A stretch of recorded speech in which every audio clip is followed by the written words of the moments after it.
नमस्ते dear students, बढ़िया होंगे आप सब। आज हम जो कि EWS कार्ड होता है, जो एक आर्थिक रूप से कमज़ोर वर्ग के लिए होता है, जैसे कि एक जो सामान्य वर्ग के जो लोग होते हैं उनका वो बनता है। इसमें आपको 10% रिजर्वेशन मिलता है। किसी भी आप सरकारी योजना में अगर आवेदन करते हैं तो आपको 10% रिजर्वेशन मिलता है। EWS कार्ड एक बहुत ही मजबूत आवेदन होता है, जो कि एक सामान्य वर्ग के लोगों के लिए पर्याप्त है। ये योजना जो कि मतलब इसको 2-3 साल के समथिंग हो गए, इसमें आपको 10% रिजर्वेशन मिलता है, जो कि आप किसी भी योजना में आवेदन कर सकते हैं। MP पुलिस हो गया जैसे, उसके बाद अगर आप माने तो पटवारी, जेल प्रहरी, वन रक्षक, क्षेत्र रक्षक और SI, sub inspector, assistant sub inspector और सारी जो वैकेंसी होती है, जो सरकारी योजनाएं होती है, उसमें आप आवेदन कर सकते हैं। इसमें आपको बहुत प्रॉफिट मिलता है, क्योंकि 10% रिजर्वेशन कुछ कम नहीं होता।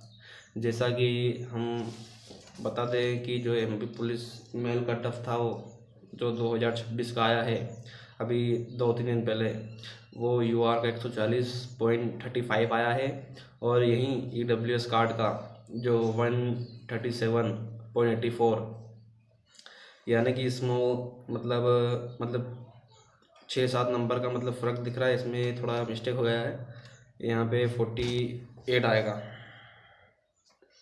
ये इसमें मतलब आपको 10% रिजर्वेशन मिलता है, ज़्यादा जो पर्याप्त होता है।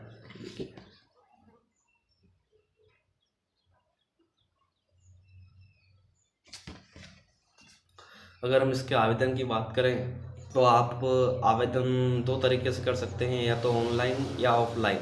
जो ऑनलाइन प्रक्रिया होती है वो बहुत थोड़ी कठिन होती है, क्योंकि उसमें किसी स्टूडेंट को समझ में नहीं आता है, और MP ऑनलाइन पे इतनी सुविधा नहीं मिलती है। जैसे कि अगर हम बात करें तो जो EWS कार्ड के जो प्रमुख होते हैं वो 2 तरह के प्रमुख होते हैं, जिससे आप आवेदन कर सकते हैं। जैसे कि एक जो आपकी तहसील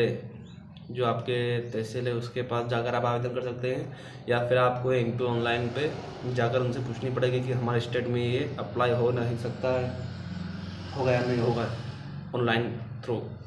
बाकी आप ऑफलाइन कहीं पर भी किसी भी स्टेट में आवेदन कर सकते हैं।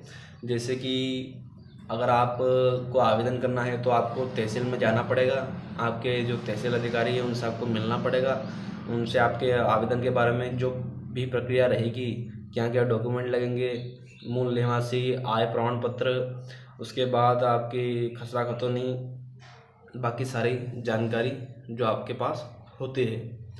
इसमें आपको कुछ रूटीन भी मतलब चलना पड़ता है, कि जैसे कि आपको वैधता क्या रहेगी। इसमें EWS कार्ड में जो वैधता रहती है वो 1 साल की रहती है। उसके बाद उसको फिर से रिड्यूम करना पड़ता है, मतलब उसको फिर से आवेदन देकर उसको कुछ रिन्यू कराना पड़ता है। बाकी ऐसा नहीं है कि सालों साल चलेगी।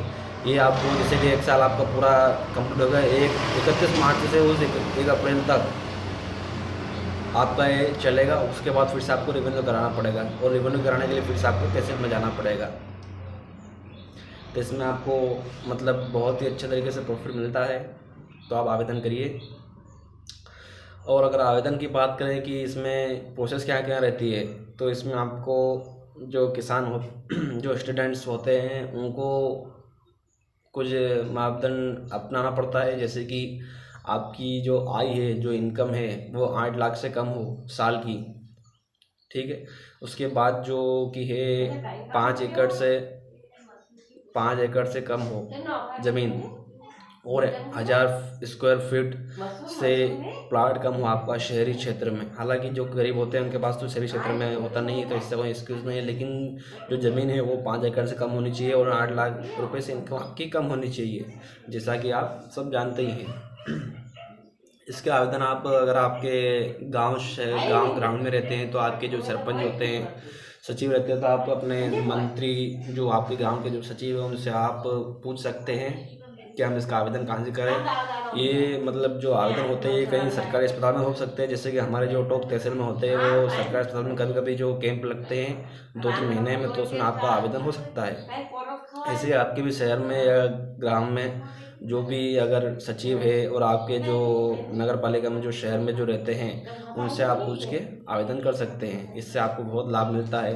कई जो जैसी भी योजना आती है उसमें सब में आपको लाभ मिलता है। धन्यवाद।